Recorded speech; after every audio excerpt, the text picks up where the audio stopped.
السلام عليكم ورحمة الله وبركاته. معكم دكتور عرفان المصري على موقع الأبحاث العلمية والتجارب. راح أحكي عن معادلة فرما. شلون بتحول المجموع إلى جداء. هون الطريقة اللي أنا اكتشفتها إنه بتعمل واحد س عين س مربع عين زائد عين مربع س. هي كانت مختفية أنا بظن من قرون يعني القصة، يعني على سهولتها وهي ما حدا حكى فيها.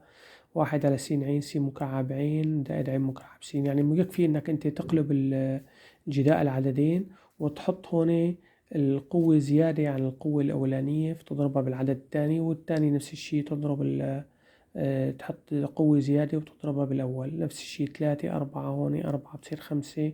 هذا بشكل عام A باور N زائد B باور N هو 1 على A B N زائد 1 ضرب B زائد B N زائد 1 ضرب A. هذا هو هي. فإذا كان هون طبعا ال القوة، فأنت هون فيك بتقول هذا إما حتى ينجذر هذا كله، هذا كله ينجذر، لازم يكون هاد يساوي هاد لأنه هدول الضرب، فهذا يساوي هاد. فبخلال هيك، من خلال الطريقة هاي ممكن أنت تكتشف تحل المعادلة. وهي هي حل معادلة فيرما بهالطريقة هاي.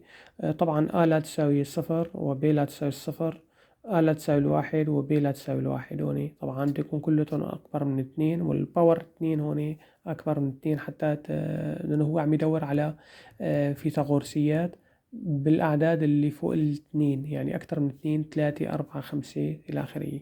فهي هي أنا أعتقد إنه ما بتلاقي، لأنه هذا لا يساوي هذا.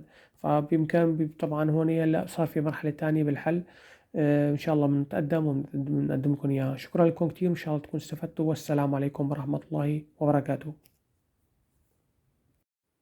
السلام عليكم ورحمة الله وبركاته. معكم دكتور عرفان المصري على موقع الأبحاث العلمية والتجارب. راح أحكي عن معادلة فرما.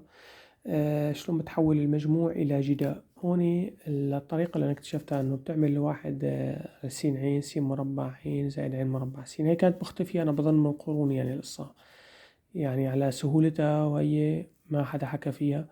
واحد على س عين س مكعب عين زائد عين مكعب س، يعني يكفي إنك أنت تقلب الجداء العددين وتحط هون القوة زيادة عن القوة الأولانية فتضربها بالعدد الثاني، والثاني نفس الشي تضرب تحط قوة زيادة وتضربها بالأول، نفس الشي 3 4 هون 4 بتصير 5.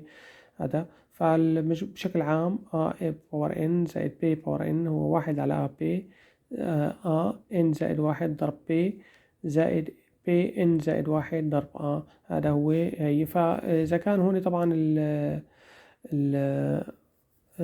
القوة، فأنت هون فيك بتقول هذا إما حتى ينجذر هذا كله، هذا كله ينجذر، لازم يكون هاد يساوي هاد لأنه هدول الضرب، فهذا يساوي هاد. فبخلال هيك، من خلال الطريقة هاي ممكن أنت تكتشف تحل المعادلة. وهي هي حل معادلة فيرما بهالطريقة هاي. طبعا A لا تساوي الصفر وB لا تساوي الصفر، A لا تساوي الواحد وB لا تساوي الواحد. هوني طبعا بده يكون كلهم أكبر من 2، والباور 2 هوني أكبر من 2 حتى لأنه هو عم يدور على فيثاغورسيات بالأعداد اللي فوق الاثنين، يعني أكتر من 2 3 4 5 إلى آخره. فهي هي أنا أعتقد إنه ما بتلاقي، لأنه هذا لا يساوي هذا. فبإمكان طبعا هون هلا صار في مرحلة تانية بالحل. إن شاء الله بنتقدم وبنقدم لكم إياها. شكرا لكم كتير، إن شاء الله تكونوا استفدتوا، والسلام عليكم ورحمة الله وبركاته.